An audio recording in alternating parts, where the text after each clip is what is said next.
మరి సింహరాశి, సింహరాశిలో మీరు జన్మించినట్టయితే మీకు అష్టమ శని అనేది కూడా మొదలు కాబోతుంది. అది మీకు తెలుసా అది? ఒకవేళ తెలిస్తే దాన్ని నుండి మనం బయటపడే విధానం నేను మీకు వివరిస్తాను చూడండి. ఇక్కడ గమనించినట్టయితే సింహరాశి ఇది పంచమ స్థానం అంటారు.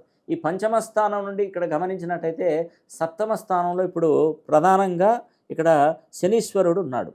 ఈ శనీశ్వరుడు మరో కొద్ది రోజుల్లో అంటే 8 రోజులలో శనీశ్వరుడు రాశి మారబోతున్నాడు. 2.5 సంవత్సరాల నుండి కూడా కుంభరాశిలోనే ఉన్నాడు శనీశ్వరుడు. అప్పుడు సప్తమ శని అవుతాడు. సప్తమ శని పెద్దగా నష్టాన్ని ఇవ్వదు, కానీ అష్టమ శని తప్పకుండా దాని యొక్క ప్రభావాన్ని చూపెడుతుంది. అందులో భాగంగా శని ఎవరితో కలిసి ఉన్నాడు? రాహువుతో కలిసి ఉన్నాడు. శని రాహువుతో కలిసినప్పుడు సింహరాశి వారికి అనేక రకమైనటువంటి కష్టాలు, ఆర్థిక ఇబ్బందులు, ఫైనాన్షియల్ ప్రాబ్లము, యాక్సిడెంట్లు, ప్రమాదాలు, నష్టాలు, కష్టాలు అన్నీ కూడా ఉంటాయి. మరి ఈ సమస్య నుండి మనం బయటపడాలంటే శని సప్తమ స్థానంలో ఉన్నప్పుడు 28వ తారీఖున శని హోమం జరిపించుకుంటే ఈ సమస్యల నుండి బయటపడిపోతాం. ఇక్కడ కనుక మనం మిస్ చేసుకున్నట్టయితే మళ్ళీ 30 సంవత్సరాల దాకా మనకు ఛాన్స్ అనేది ఇవ్వడు.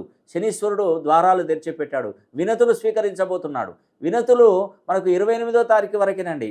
ఆ తర్వాత గేట్లు మూసేస్తారు. మళ్ళీ మనం శని హోమం చేయించుకోవాలన్నా 30 ఏళ్ళు పడుతుంది. ఇంకా నేను ఇది చివరిసారి అండి, మళ్ళీ చెప్పాను, ఇంకా శని హోమం చేయించామని మిమ్మల్ని అడగను, ఎందుకంటే మీరు చేయించుకున్నా కూడా ప్రతిఫలం ఉండదు. కాబట్టి ఈ అవకాశాన్ని